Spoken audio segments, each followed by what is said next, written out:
Okay, brother. So here we are, another day in Miami. Another day in Miami. And now, this is a good day in Miami. This is an interesting one. So we got reached out by one of your representatives. Part of my team. Part of your team. Nice team. And she was like, listen, I want you to bring on Ross Mandell. We got Ross Mandell in studio today. And I was like, okay, but I kind of started looking into it. And the first thing I saw was American Greed. Well, but to add to that, I mean, the fact is not only American Greed. I feel that I think you should add something to the Ross Mandell. Legend Ross Mandell. Yes. Professional lemon squeezer, Ross Mandell. Professional STLer. I'm going to even go a little bit more. I've even call him professional instructor of life. Yeah. Well, thank you. That's you know flattered. I think, I'm very flattered. Of real life. Yeah. Of what the real life Coming from a guy like you, I take that as it's the highest compliment. Yeah. And to be recognized by a young man, it's crazy. Eddie, it's fantastic because I was doing some real things when you were just, nothing. He wasn't even born. I probably wasn't born. True. Actually, that's but true. Me watching these shows, and then I was a super fan of that show, And it's still on. Yeah, still on. And one of the best shows. The way they produce it to me, and I'm someone who looks at production, it's phenomenal. It keeps you engaged. The music alone just a suspense. Yes. I think it's kind of like a trophy to have been on there. At one point, later in your life, hey, whatever. There you go. Exactly. I'm the finale of season 9. Yeah. So I'm in prison. I'm in federal prison. How does that come about? How is it that you end up on American Greed? How does that come about? The show. But the show. How did they reach out to you? I'm going to tell you. By the way, people don't understand. This would be for me a podcast of 4 hours. By the way. This would be a podcast. Which, by the way, I want you to come back. Oh, I'd love to. Because I know we're not going to be able to even touch upon. I once did everything. A 5-hour and 13-minute podcast. It got 45,000 views. I can only imagine. Oh, this is going to break that though. It was just crazy. So I'm in federal prison. Yeah. It's January or February of 2015. Mail call. Mandell. Up there. Yeah. Get my little letter. It's from some company in Chicago, Illinois. There's not much doing in prison. So when you get mail, it's like a big deal. Happy, yeah. Right. It's like, hey. So open it up, and it says, congratulations. You're winning something. Yeah. And it's from the show. We produced the show, the hit show American Greed on CNBC. And your story and your case was deemed the most important case of 2011, 2012. Okay. We select 14 cases a year, something like that. I'm paraphrasing. And it says we're in the production of your show. It's your story. And we'd love to know if you're interested in contributing and collaborating and all these things. So I look at the letter. I say, oh boy, this is a problem now, because the media has portrayed me. Yeah. I'm one step above Satan. You know what I mean? I'm Wall Street bad boy.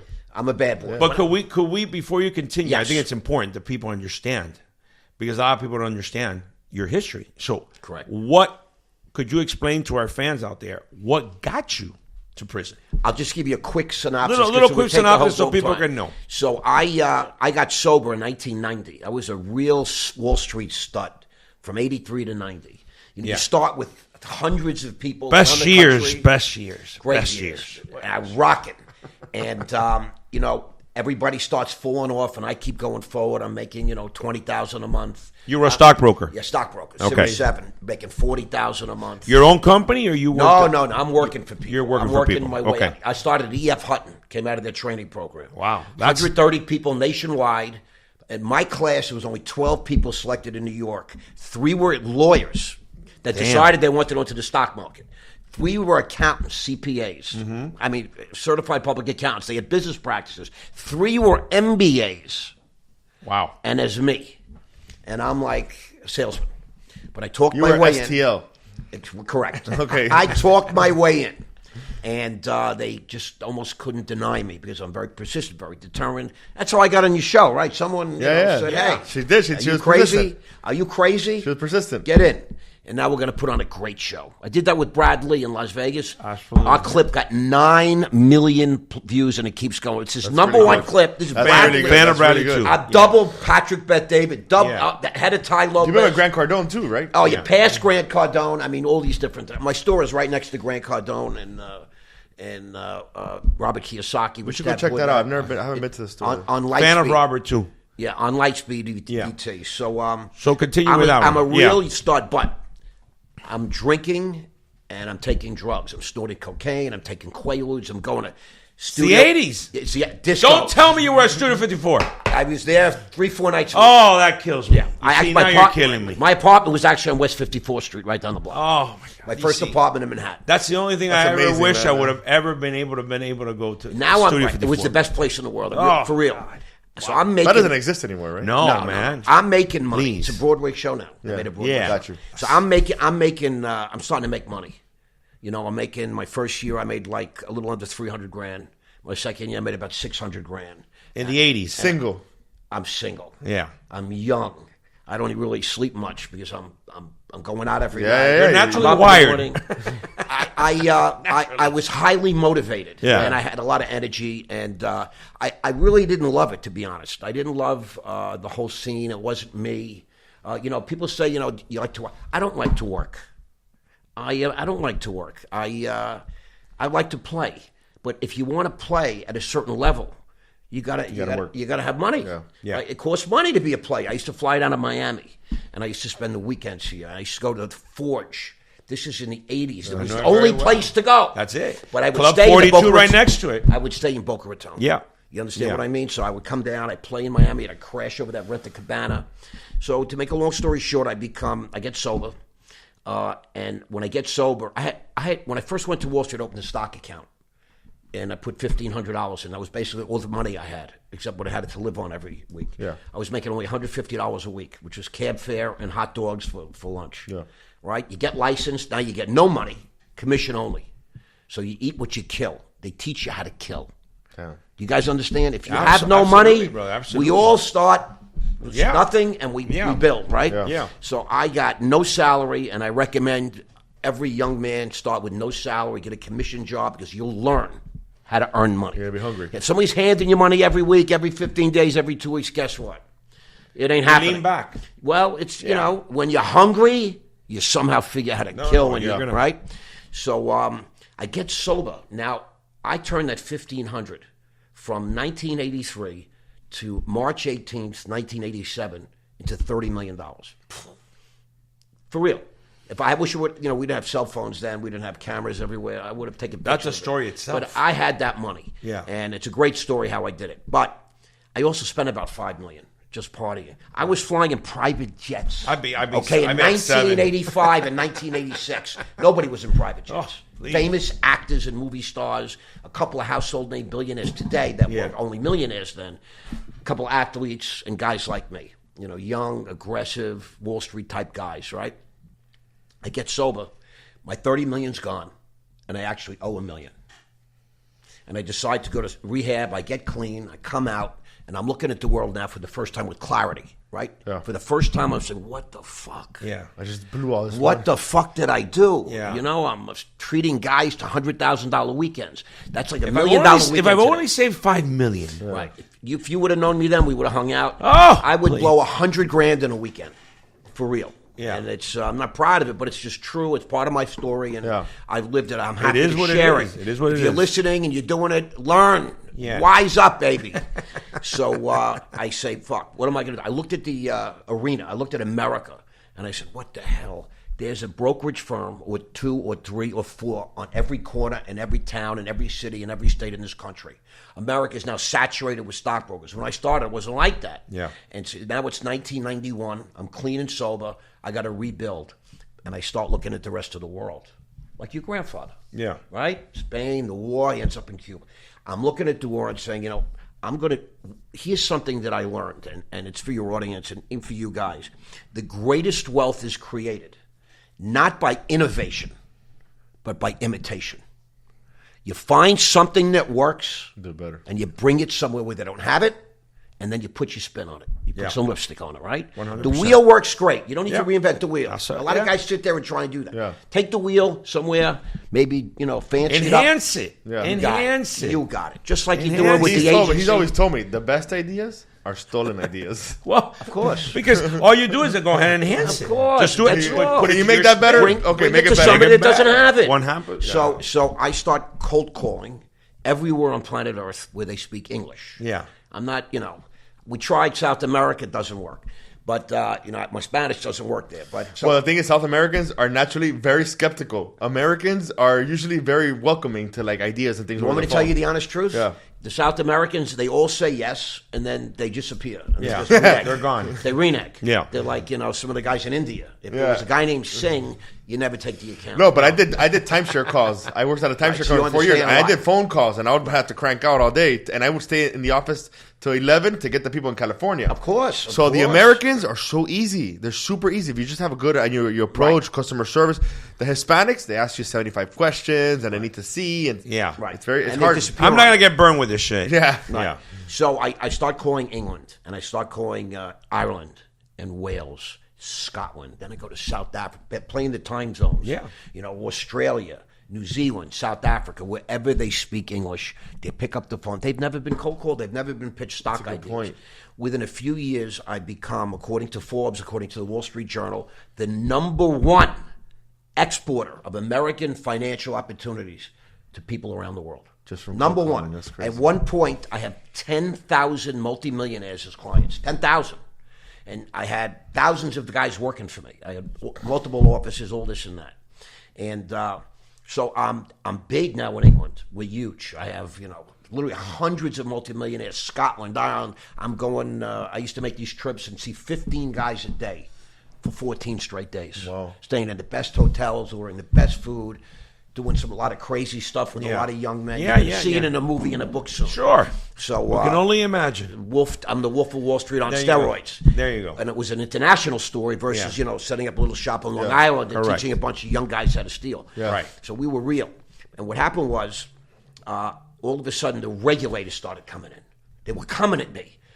Regulators. Usually it's a regulated business. We will comply. But was there before that? Was there like a threshold of transaction level that you got to that now they're looking at you? Or? I was huge. We did $33 million our first year in business. Okay. But I went public on the London Stock Exchange. Gotcha. The first American ever to bring a regulated American business from America public in London in 350 years. Nobody ever did. That's crazy. Right. And I went public. Nobody thought I could do it. It was right after 9/11. Yeah. I was the first deal to reopen the stock exchange. So in the UK, they framed me. They put me on national television, and they made me tell my story, and they sold me to all their population. Because after 9/11, the stock markets were closed for a while, right? And before that, you had the dot-com crash. Yeah. And they said, look, the markets are open. It's healthy. Put your money in. Look at this guy. He was selling shares at 50 cents. It went public at $3.75, £1.85, and now it's trading at $5.50. It's up 40% from day one. It's safe to put money in. Wow. They used me to reopen the stock exchanges over there, and it was great. And I'm walking on water. Imagine you give me 100,000, and now you have 750,000. Yeah.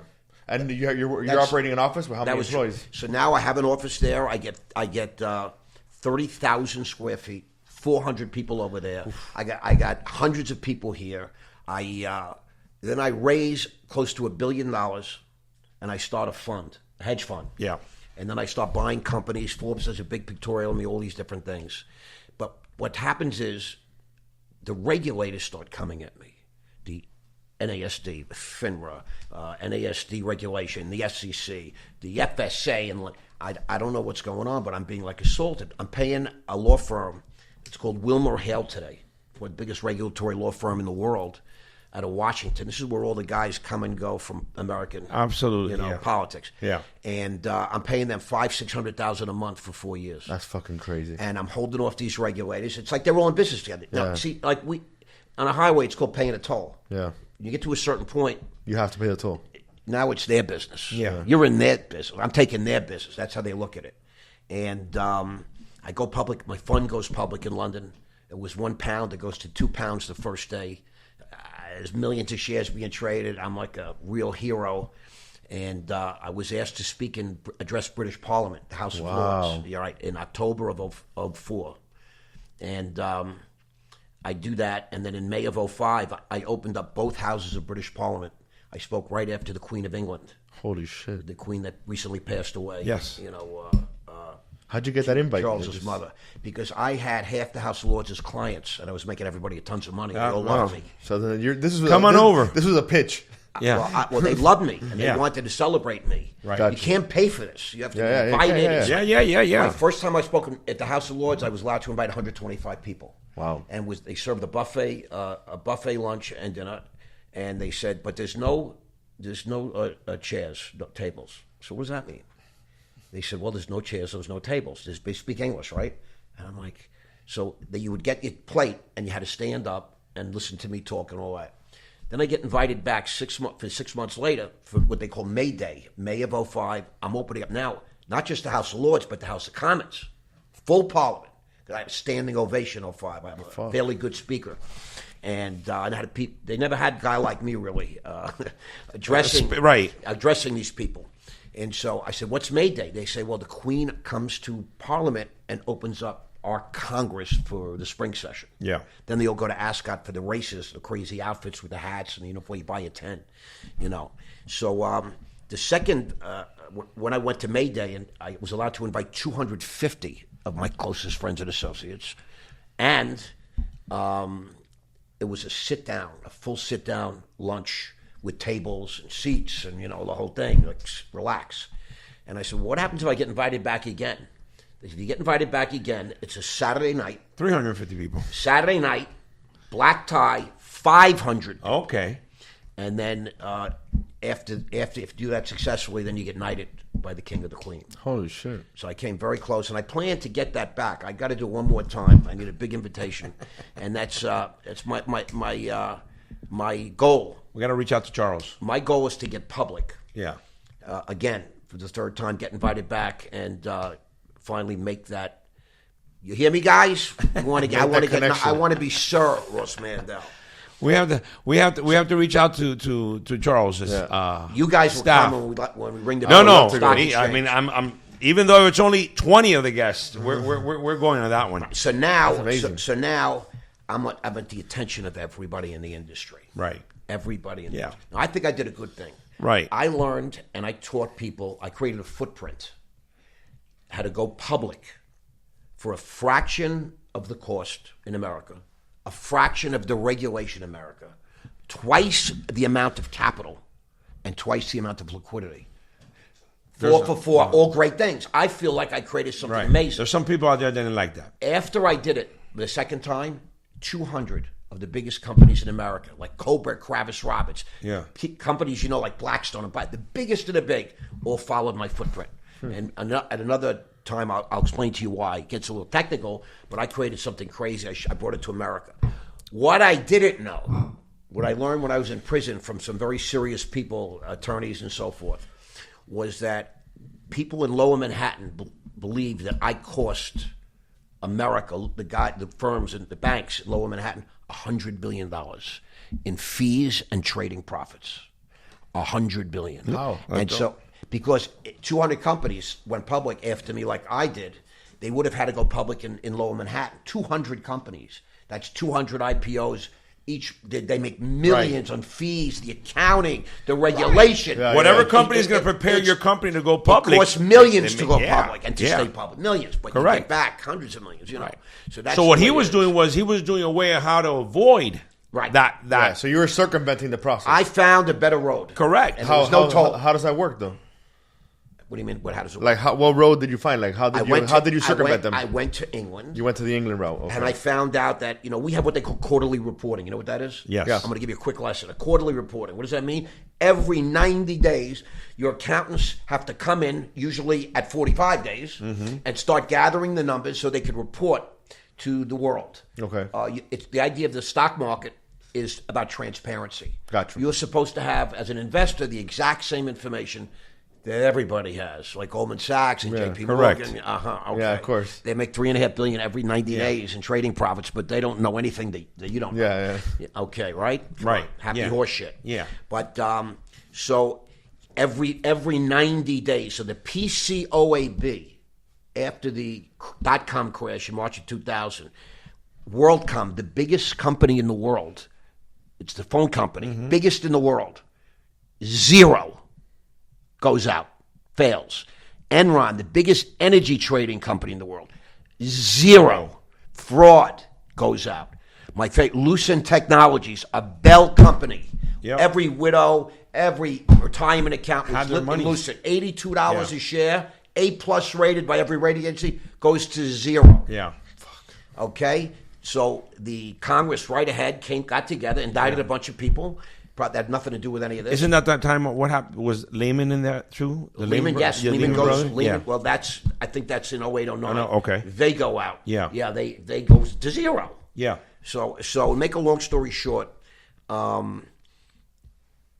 you had Congress put out to go through their session and come up with all these new rules regarding accounting. The PCOAB, which is the Professional Accounting Board, has now granted more powers. They're like the Vatican.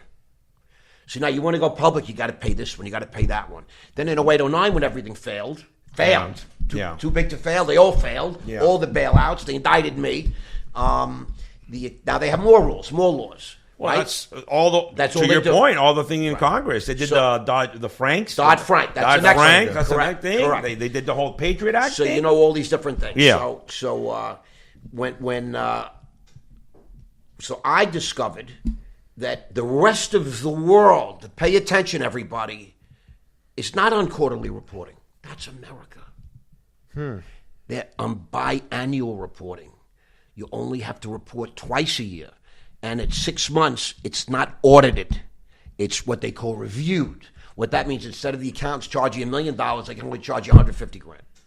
So now I found a cheaper toll road.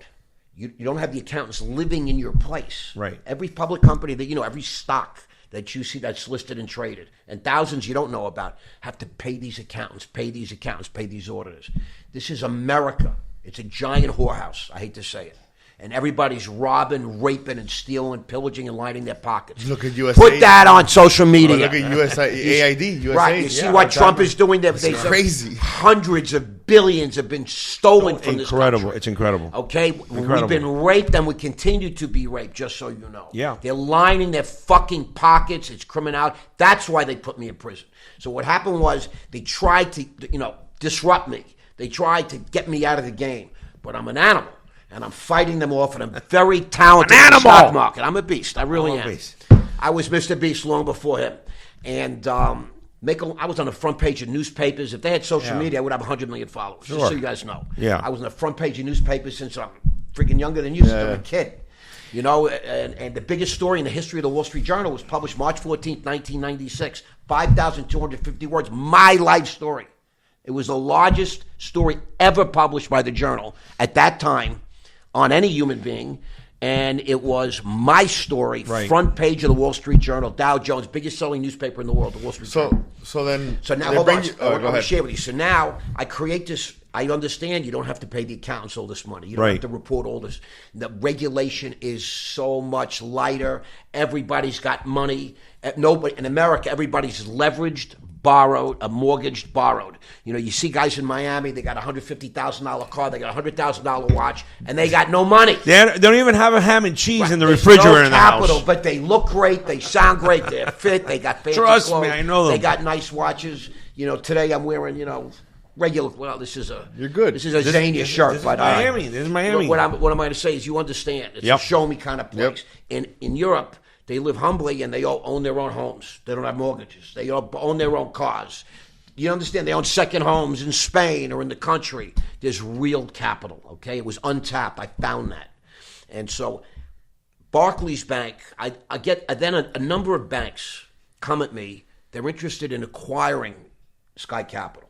They didn't give a shit about me or my brokers, but I had 10,000 millionaires as clients from all around the world. That's what they wanted. That's what they wanted. That's what they wanted. That's what they wanted. These 10,000 millionaires had billions in under my care, but they wanted probably access had to it, guys. hundreds of billions in their banks. Right. They wanted access to my list, and they were willing to pay me $300 million. Now, at the time, I had $150 million personally. Personally, I'm liquid. I'm thick. My company had $200 million, and I'm the only one that could write a check. It was my company, even though it was public companies, and I had boards. But it was my, according to the rules in the game, it's technically my money. Yeah. That's how it's called affiliated, and I had control. So I had $350 million. I get approached by Barclays Bank. I'm in the lobby of the Dorchester Hotel. A very famous CEO, a guy very good looking, very well put together. You look in his eye. He's like a surgeon. I let this guy operate on me. Yeah. He makes me an offer for $300 million, and I'm like, his name was Diamond. It was Bob Diamond. Was the most famous CEOs at the time. And I'm No relation, huh? I don't understand what you're offering me. I'm actually insulted. What? Do you know who I am? I'm very arrogant, abrasive, but I'm being harried by regulators. So what they do is they try to put you out of business. Yeah. If they can't, they try and buy you. Listen, America, this is the way it is. If they can't put you out of business, they send the regulators this and that. They really just break your balls, right? Then they try and buy you, right? They invite you into the club. If that doesn't work, this is what happens. You just saw it. All of you saw it with Donald Trump. They call it lawfare today. A couple of guys talked to a couple of prosecutors in DOJ in New York. What a shock, New York City. A couple of prosecutors in New York City, a very corrupt office, Southern District of New York, decides that they're going to charge me with fraud, securities fraud, because of things that I'm doing in England, when I'm in England, on the London Stock Exchange with no Americans. The guys in New York now accusing me of breaking the law.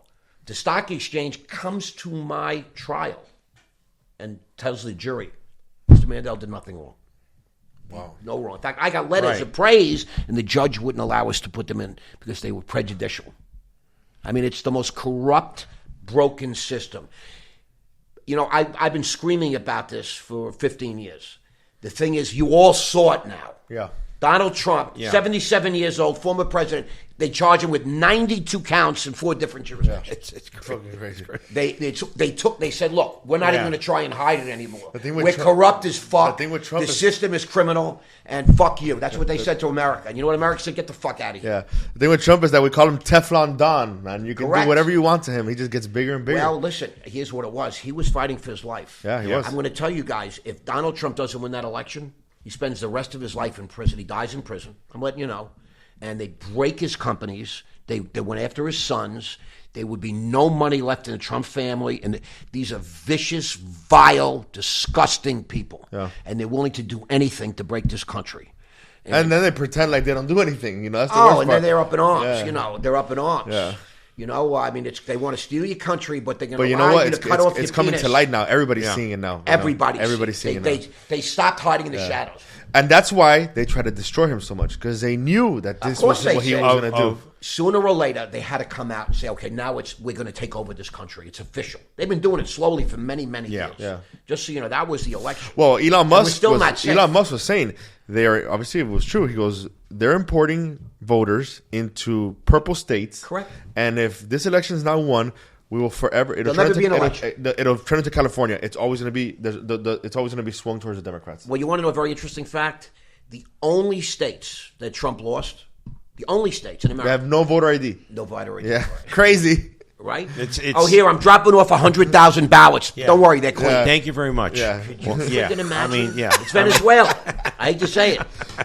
That's Venezuela and Colombia are like that. They bust people from out of towns on buses that are operated by the government. And let me be clear, because I always like to be clear on the show. There's some good Democrats out there that are still some great, in the middle people that are reasonable. Yeah. But some of them have gotten so sick with the system that they're retiring. Well, most they're of the leaving Gabbard, RFK. Yeah. Most of the guys in Washington are all on the take. Well, I mean, special interests run our Congress. Well, listen, if you're going to go by that, the one that I really don't understand is the fact of how can Congress be there and be in meetings of what's going to happen in different stuff, and all these people are buying up stocks. The stocks, yeah. Nancy Pelosi. I mean, it's crazy. They used to call me. You have and people say, I just came out of Congress. Yeah. Buy me, sell everything, and buy no fries. Fucking way. You know how many congressmen it said? So in 2005, they would call you and not tell you. What do you think? Sell everything, buy this. No fucking way. Then they would. I say,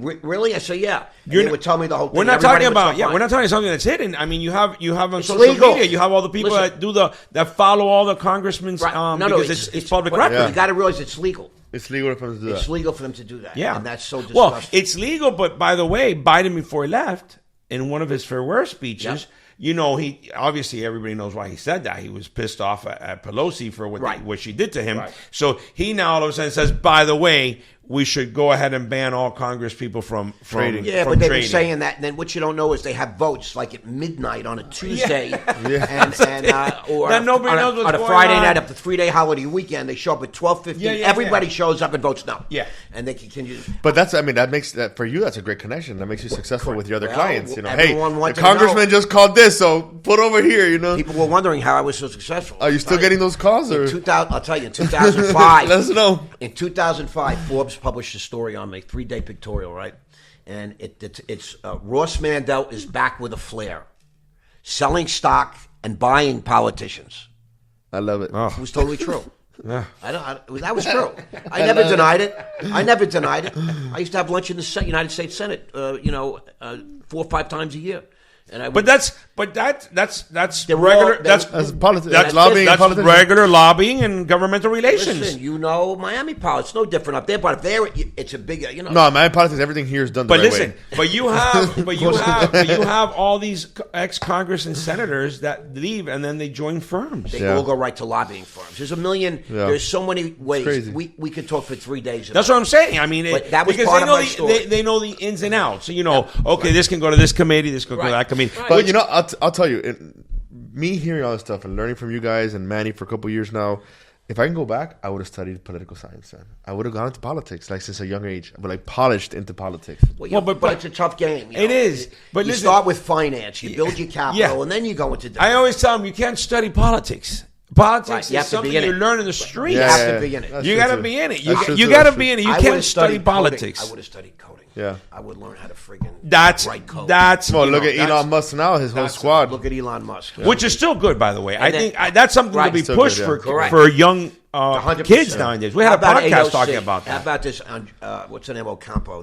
Not Ocampo. What's the name? Cortez. AOC. Yeah. Supposedly she spawned out of USAID. She just said how Elon Musk is the dumbest billionaire she's ever met. Yeah, of course. She's a bartender that became a congresswoman. Yeah, listen. Okay? Again, most corrupt nothing wrong with a bartender, but at the end of the day, don't say that he's not the smartest. He built electric cars from nothing that are self-driving. I don't see her helping rockets go to Mars. Yeah, correct. So, but he's really one of the best things that he's done is Starlink. Yeah, and that's going to take over the world.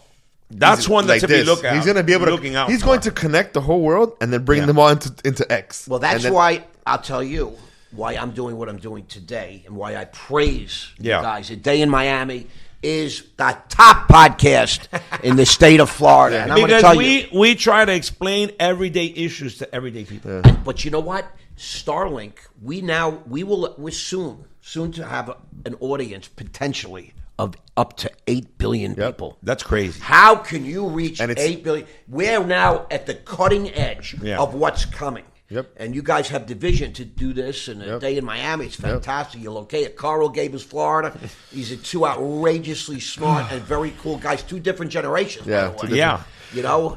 So I think that's really amazing what you guys are doing. And I was going to go back. So the SEC and the DOJ come down hard on you. Everybody. What are you thinking now? You got the offer. You said no to the offer. Said fuck off. Right. And then what's well, you said no to the offer. I said no to the offer. Okay. But the pressure's building on me. So I have a plan. I'm going to basically shut down the brokerage firm. I spent $1 million to create the Sky Fund. We were going to be headquartered in the Bahamas. We were going to be offshore hedge fund. So I was going to take all the money, all the millionaires, get rid of all the brokers that were causing a lot of problems with customers in the retail business. Right. And now I was going to segue into the fund business. I did a year. Which, by the way, it's legal. That's of course it's legal. Correct. I met with the president of Nassau. Correct. I had lunch with him on two occasions. I mean, he was going to be on my board, my advisory board. The president of the Bahamas. We're headquartered there. And I had, United States senators, United States congressmen, members of parliament, active, that were all aboard for this. Okay. And I'm at a board meeting in November 5th of 2006, and 40 FBI agents come with guns blazing. Shit. Cheap jackets. I thought I was being, what's the word? Cheap jackets. Ashton Kutcher had a show, Punked. I thought it was The Ashton Kutcher. This is in your office? In your office? In my office. Oh, wow. I had, 20,000 square feet on 110 Wall Street. We had 2 floors. And all of a sudden, all these guys, come out and they've got guns like we're freaking, a mafia. Yeah. Terrorists. I own a bank. I own three brokerage firms, a hedge fund, trading fund. I'm all over the place. I'm running 2 public companies, and they come in. And by the way, they don't just come in. They called every member of the international press, the New York press. They're all downstairs. Holy shit. So while they're coming in, the phones are ringing off the New York Times, AP, UPI. Yeah. I said, "What's going on?" They said, "Oh, we're downstairs." You really knew it was a setup. They came in. It's all. By the way, that's all illegal. Yeah. This is all illegal. They did it to Roger Stone when they pulled him out of his house. They do illegal things. You're going to start seeing Trump's DOJ prosecuting people for doing illegal things. These prosecutors break the law. The FBI agents break the law knowingly. They do it. It's a common practice. My lawyer said to me at one point, he said, "Look, you want to end this? It's going to cost you $150,000. You're not going to get any money back, but there'll never be another perp walk. There'll never be another raid where they call the press and all this and that. I'm not going to spend at the time. I couldn't spend $150,000 just to prove a point and change laws because now I'm under arrest. I'm fighting the government. Right. I spent over $3.2 million in hard money, in legal fees and associated costs fighting my case. But you want to know what? It was spitting in the wind. I believed if I didn't commit a crime, I truly believed, this is how naive I was, that in America, you can't get convicted. You cannot get convicted if you take it all the way if you didn't commit this crime. The crime I was convicted of didn't even happen. It didn't happen. It was wire fraud. They created a narrative, and they got a bunch of guys that they caught committing crimes. I had about 5 or 6 guys working for me I had thousands of employees, thousands. I'm flying all over the country. I'm not managing. I had guys running the brokerage. Right. I'm basically a politician. I'm shaking hands. I'm making presentations. I'm managing, big things. And there's a bunch of guys were stealing some money from clients, right? And these, not even a lot of money, but they were doing stupid shit to get an envelope with $5,000 cash, $10,000 cash, whatever. They got arrested. They got caught by the FBI. And then all of a sudden, the FBI, what are they going to do with Mike Pissarro or On Wilson? These are nobodies. They said, we'd like to get Mandell. Because I was a very controversial name because my first 7 years in the business, I was a lunatic. I admitted cocaine addict, so the reputation, drugging, front page Wall Street Journal. I ran up a lot of complaints and all these things. Right, so you were a big fish. I was a big fish. You were a big fish. And they wanted me. Yeah. And somebody put out Get Mandell for us. That's someone maybe from a big firm that felt like I was what you call a disruptor. Like Trump is a disruptor. Yeah. I was a very big disruptor on Wall Street, bringing in, teaching guys how to do international business, making moves outside, away from the establishment on Wall Street to save money and to better serve my clients, to better serve my people. Yeah. You understand? And today, I brought the first thing, just so you know, in 1998, I found a company in San Francisco that did all its business in China and was majority owned by a Chinese national and a French Canadian. And it was a great company. It was doing about $12 million a year, making about $4 or $5 million. They didn't need any money. Right. But they wanted to go public and then be able to make acquisitions, make deal using the paper, using the money. Okay? They wanted me to up their profile. I brought the first Chinese deal in history to the United States to go public, just so you guys know. And the day before we were supposed to trade, this is after $1 million of fighting the government, getting it approved, the chairman of NASDAQ refused to give us a trading symbol. And he wrote me a personal letter. His name was Bernard Madoff. Wow. Bernie Madoff. Yeah. He was stealing billions. Right. But he writes a letter saying that what I'm proposing he deems too risky. Right. Because it was legit as fuck. Out of all the people. And then he denies me. Some other people saw what I was doing. Hundreds of Chinese companies then came over through Goldman Sachs, Morgan Stanley, JP Morgan, etc., to Wall Street institutions. Just so you guys know. So that's when I stopped doing that deal and I moved and taken myself public in London. I said, this is so fucking corrupt. Yeah. The America, the Wall Street game, the banks, the brokers, the justice system is so fucking corrupt. I'm out of here. And that's when I went to London. I opened my office, and I ended up going public in 2002. June of 2002. But I filed the deal like really 2 weeks after 9/11. And they stalled me, they delayed me. But finally, June of 2002, they put me on the stock exchange. My stock was up 40% day one. Nobody thought I could do it. Put me on national television the next day. And then they used me and framed me, say, look, the markets are open, they're healthy. Look, this brash young American guy came here, he's up 40%. Stop buying stocks again. And that worked. Right up until, if I didn't have my Wall Street office, they couldn't have prosecuted him. They probably would have done it. Right, yeah. So, and they prosecute you. You're heading the trial. They're putting these charges on you. And what happens after? My case, so FBI comes in November of 2006. This is how crazy my story is. November of 2006. And then nothing. Crickets, zero. March 31st of 2008, I sell my company. The buyers were very wealthy guys and institutions, mostly from Europe. They fly in to the DOJ, Department of Justice. They sit with the United States Attorney, Southern District of New York. Okay? Trump just fired everybody in that office, cleaned house, just so you know.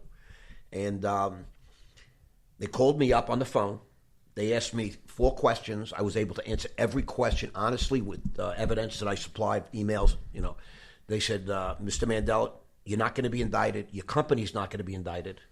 We are authorizing them they can buy your company. They made a statement. The buyers didn't want to buy something. And then it's going to get indicted the next day. Yeah. There's going to be no indictments. No one's getting charged. They said, go to the beach and enjoy in Boca Raton. That's what they said to me. Holy shit. That was March 31st, first week of March 2008. The deal closed March 31st of 2008. I got paid a very nice sum of money. They dealt with me very fairly. I never did anything wrong. Right. And then what happens is, what happened 2008, 2009? Everything fails. Correct. Okay. Now, the buyers that bought me out put $10 million of fresh money into Sky Capital. Wow. It had capital. I sold it with capital. They had money. But they put $10 million fresh money.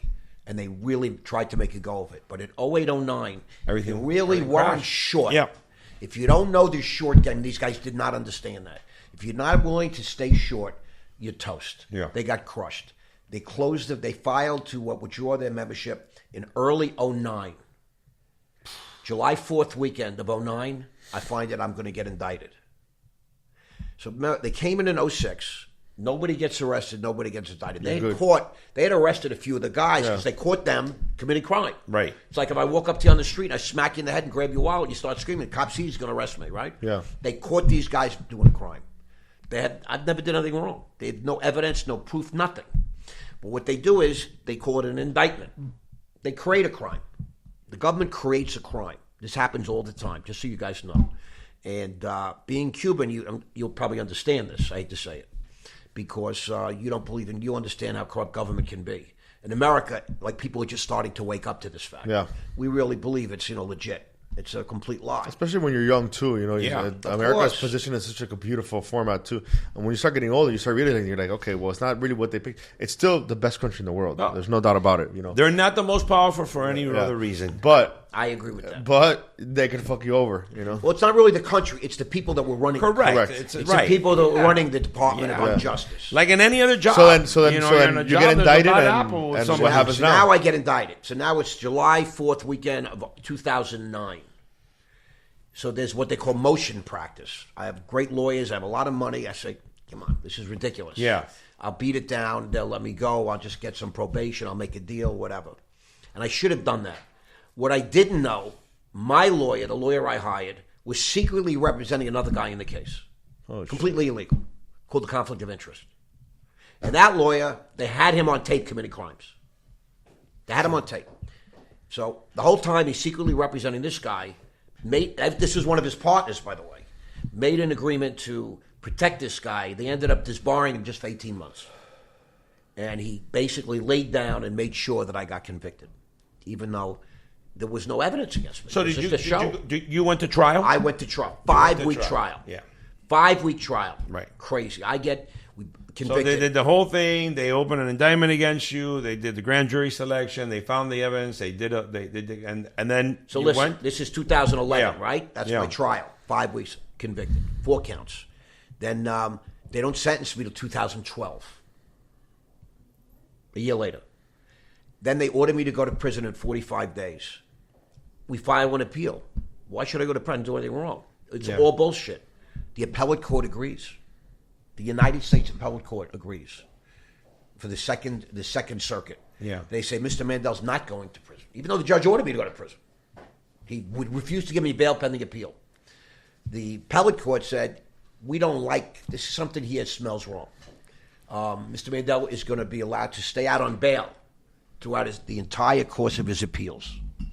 I am now out on house arrest with an ankle monitor, all that, for another 2 years and 9 months. That's on $7 million cash bail. Wow. Correct. This was like the case. This is why it's the case of the. This is why America Greed makes a big deal. And I tell you all, it's the finale of season 9. It's called "The Sky's the Limit." So I was going to ask you. Anybody that watches it says, "I don't understand what you did wrong." Right. There's no crime. Do you get paid by American Greed, or no? They don't pay. So are they allowed to just use your name and your likeness like that with no problem? Well, here's the thing. I'm considered a public figure. Correct. If you just Google me, you'll see tons of videos. I've been on television. Yeah. I've done podcasts. Everybody can go out I was podcasting in 2010 before the name podcast. Yeah. If I didn't go to prison, I would have been like Joe Rogan. That's my story, unfortunately. There's hundreds and hundreds of videos of me. I saw when I was... I'm interested because I want to get to that point. So then 2 years, ankle bracelet. 2 years, 9 months. 9 months. And then appellate, you're out with appeals. I'm out. The appellate court, they appoint a judge on the appellate court. There's a 3-panel member. Yeah. So one guy, he's 92 years old. He's retired. They fly him in from California. During the oral arguments of my appeal, he falls asleep. Oh, God. The second member of the panel is a woman. She's a federal judge. Yeah. This is her first appeal. She's been in the job 3 months. And the guy that's leading the panel was the law school roommate of my trial judge. So you were unlucky with the 3 people that you had. Some would think it was organized. Okay, all right. Right? It was organized, right? That's what they do. Yeah. We'll call it unlucky. Right. Yeah. So even after I lost the appeal, we went to the Supreme Court. And we filed, it's called certiorari, a certificate of certiorari. And the Solicitor General, who is the top government prosecutor, this goes for the Supreme Court. He's the guy that's going to fight you in Supreme Court when you're trying to appeal. Right? Oh shit! It's called the Solicitor General of the United States. Who knew? If you don't, if you're not involved in this kind of shit, I wish I didn't know any of this. Yeah. So we make the appeal basically saying this is all bullshit. They use the wrong this, the wrong that. None of there's no evidence. All the laws they're citing are wrong. The Solicitor General writes, "We acknowledge Mr. Mandell's claim that this was wrong and that was wrong. But we're asking the Supreme Court to stay out of the fray." That's the language he uses. To stay out of the fray and allow the circuits to police themselves. They acknowledge all the things that they used to convict me were wrong. Knowing the Supreme Court, they say, and perfect. Even when I lost, Take it down. though I lost my appeal, yeah, all the things that the appellate court ruled to deny me were wrong. The Solicitor General acknowledges this to the judges of the Supreme Court.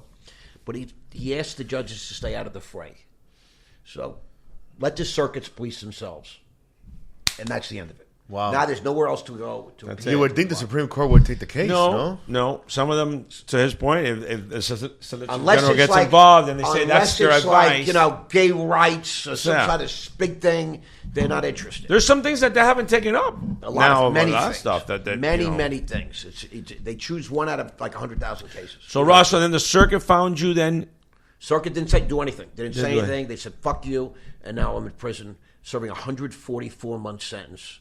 And instead of sending me to a camp, they send me to a real prison to spank me because I've been fighting the system. You don't go against the system. You don't go to trial. Right. You don't call the judge names on national television. Yeah. I did all those things. Correct. Wow. Yeah. Right. Because you served the full time? 6 years? I served, it's 144 months. It's 12 years. 12 years. Wow. I served 112 months. That's 9 years and 4 months. Shit. In federal custody. I'm just free since January 10th. So it's 1 year now and congratulations. a couple of weeks. Thank you. That's fucking crazy. So it's wild. So now I'm coming out and telling my story. I just started podcasting. That's a movie, though. You can make a movie easily out of that. Well, we have some opportunities. Yeah, that's a good I movie. think it's, booking movie deals. Screw the Wolf of Wall Street, or what's the other Wall Street with Michael Douglas? I mean, this is a movie. It's a real story. Yeah, It's yeah. a great story. Has anybody reached out to you about that or no? I've had a bunch of people reach out. Of course. Yeah. And we're thinking about it. We're mulling things over. In fact, I'm working on a Book? movie deal for one of my partners in Raw Media, separate from me. Yeah. And they came and said, "We want your story." Yeah. And I said, "Not yet. My story is still being written because this is Ross 3.0." Yeah. Because Forbes wrote a story about me in 2005, Ross 2.0. Yeah. Right? He's back with a flair, selling stock and buying politicians, right? So now this is 3.0. You guys are witnessing this and you're part of it. Right? That's amazing. think It's fascinating. crazy. Well, listen, it's like I told you a little bit of when I started with something. I call you an instructor of real life because this is, everybody says there's one story, this person's story, and then the truth. So then, Correct. With everything that's going on and with, what Eddie said in the beginning, with a lot of things that I think that Trump's case really opened the eyes to a lot of people of what can happen. Correct. And how the system, if you get involved in the system, and to your point earlier that you said maybe I should have taken a deal, is the sense of what happens with a lot of people that they just want you to do that, take a deal, Right. Say you're guilty, That's and it. then that's why a lot of people, percentage-wise, that are innocent people, but they don't have the funds. Correct. They don't have the time. Usually have people have the family, and they say, they put you against the wall. Either you're going to spend $20-30 million to get a guilty verdict, and then go to this place, or they'll tell you, I'll offer you this. You got to pay restitution, pay this amount of money, and admit your guilt, and we're good. Federal court is the last bastion of absolute and complete corruption in this country, just so you guys understand. They have like a 98.8% win rate. Can't win. Yeah. And I really believed in America. I was naive right up until, they ruled against me. I saw how corrupt the whole thing was. But you know what you say is true. The bigger you get, you're getting into the big boys games now, Big boys, listen. And those guys are going to protect themselves. And if that means destroying you, they're going to destroy They're you. going to let you earn in this country. They'll let you, get rich. That's a society. Yeah. But at That's a certain level, it's a they society. say, You're what? getting the 100 million, 200 million level. You're stepping toes. You're Yeah. stepping toes. They want to, and I was really, I'm a disruptor. And Yeah. what they did to Trump, he's a disruptor politically. I was a disruptor in the broker. The thing with Trump is that Trump knew about everything going on, and he was saying this is the 80s and Oprah, and he saw the back end of it before he even got into the Well, front I end. think he saw all sides of it. Yeah, he saw everything. He saw from this side. He saw from He the was side how you always say, a supporter, a he said, donation. He would tell all these senators now that hate him and go, you will come to me Right. for Yeah. a donation. They loved him. Yeah. You adored me. Yeah. Now all of a sudden he said, come on, I disrupt you. That's crazy. He was a Democrat, a lifelong Democrat. He was a Democrat, And yes. he became a Republican. All his life. All his life. RFK, that co-family Democrats. Yeah. Yeah. I mean, it's It goes to show you. what happened was the corruption was so blatant, Yeah. and so disgusting that people just said, I can't even be associated anymore, even though that's. But you know what? One of the biggest turning points in the election was number one, Elon Musk buying X was huge. Well, because if that had never now happened, you know that Yeah. they were really canceling people. Yeah. They would the pressuring. FBI files that came Mark out, Zuckerberg came out and said Well, they that were that he put 44. How much did he pay for that? 44 44 billion. billion. 40 billion. And it's worth 20 billion. And it's right. So, but to his point, it's his vehicle, Yeah. his Yeah. way to what I mean. To AOC's point, saying that he's not the smartest guy in the world. He's called a moron. This is the guy that's doing that because he knows what that's going to represent. yeah. To your point, when Starlink and everything, He I mean, that's protected going to free go up speech. to like He protected free speech. 100. He protected. Well, free he speech in protects. this He's country. trying to protect humanity, and he's trying to see humanity continue. He's an amazing. He's an amazing human being, Which is by which far is, one of which the is what best I think a lot of our these Most brilliant guy of our time. Which is, Yeah. I think, what a lot of Elon these Musk. billionaires really should put their efforts into. Try I and agree. protect different things that they're doing. And at the end of the day, you see that everything's a business when you see them all.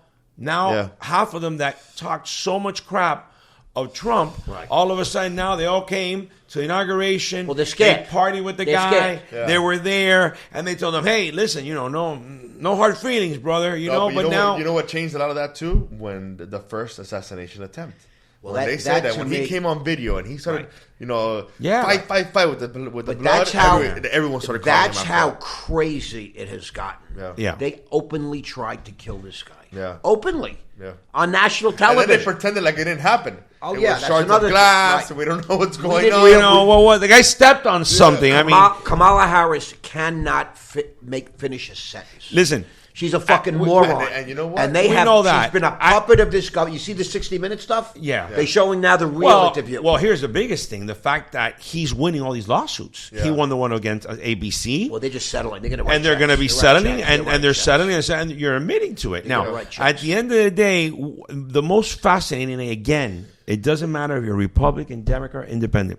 What you have to view here is everything that has happened, how it has unmasked so much of the fact of what news. That's a great word. Unmasked. It shows you how disgusting the major media is. But you would hear the conferences. There's what's this company? I forgot right now. The people that go and do all this investigation work of CNN and all these people, MSNBC, and their boardrooms with their editors saying, don't touch that subject. Right. Just concentrate on the Russian collusion thing. Right. But there's credible information. So you have real journalists, and let's talk. Well, we got to go. But anyway, you're talking about real journalists that study for this. And then you have ordinary, that's why people don't understand what happened with the podcast world. The podcast world is people, just normal people like us here, sitting down and just chatting about fucked up things. We bring in the truth. There's no agenda. I always remember our Senior Hall show when the things that make you go, You know what I'm saying? So that was our senior's things that he goes, the things that make you go, these are the things that make you say, And you're like now the podcast saying, the Joe Rogans, all these people that opened it up. When Trump wanted to get his message out, he didn't go on major TV. No. He went to Joe Rogan's podcast, got 30 million downloads in the first 12 hours. But again, it's because people like that. They want your the truth. Story. All those stories. I always say on this show, some people may say, I didn't enjoy your guys' show. That's fine. I don't do it for just one person. Right. I do it for what's interesting to this person may not be interesting to that person. But, there's things that are happening that people should be aware of. And this is fascinating because this, for me, is history. Yes. This is history of the world. And this is what's going to make our future leaders of my kids, his kids, your kids, grandkids, or whatever, future leaders, they're going to make them understand and really understand what the public is looking for, And before we go, I got to tell you this. Well, you got to come back. I want you to come back. I know we'll send a boat or something. You come by the water. I'm happy to come. But I want you to come back an extra hour because I want you 10. Let's start at 11. I want you to really give some good explanations of the fact of should people at a certain age invest in the stock market? Listen, are you still a true believer in the American dream? 100%. In the sense of you have all these, my kids, or my daughter's fascinated with everything, and she sits down and she watches Fox Business with me. She loves it. And I try to explain it to her and stuff like that. And I think there's opportunities. I'm happy to collaborate with guys like you. Because I bring a certain financial literacy. Yeah. See, I understand the markets. And I'm not an Ivy League trust fund dude that came into money, was around money, got a cushy job on the street. Right. What a shock because he's made money. Right. You learned it. I'm a gritty street You learned it from the streets. I learned from this. My dad was dead when I was 16. I left home at 17, never went back.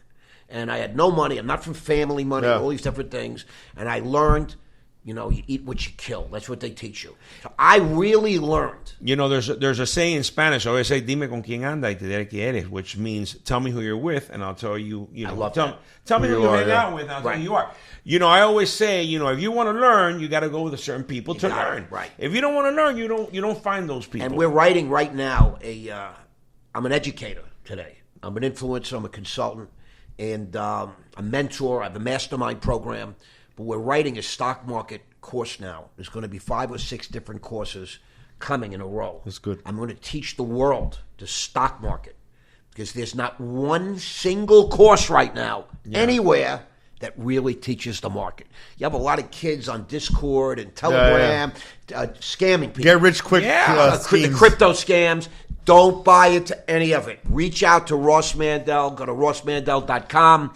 I love every social media. Click on the links in my social media accounts. Ross Mandell on Instagram. But that's what we're gonna do. You're gonna come back because we're gonna focus that show on how we can get some of those young people out there. How to create wealth. How to create $5,000, have $10,000. What do I do with that? What can I do with it? Yeah. Do I get into here? Do I get people into ask real me that all estate? the time. Yeah. Well, People are always asking. We should collaborate on something. No, I love it. We should do a day in Miami. We should, with you financial literacy. Let's squeeze some lemons. Listen, I always say you have the street, which is what I call the FSU degree, which is the Flagler Street University. I love that. You know what I'm saying? That's the degree that I always say that really counts. You can get all the degrees. You can get Wharton, you can get this, MIT, but you got to get that one too to know the streets.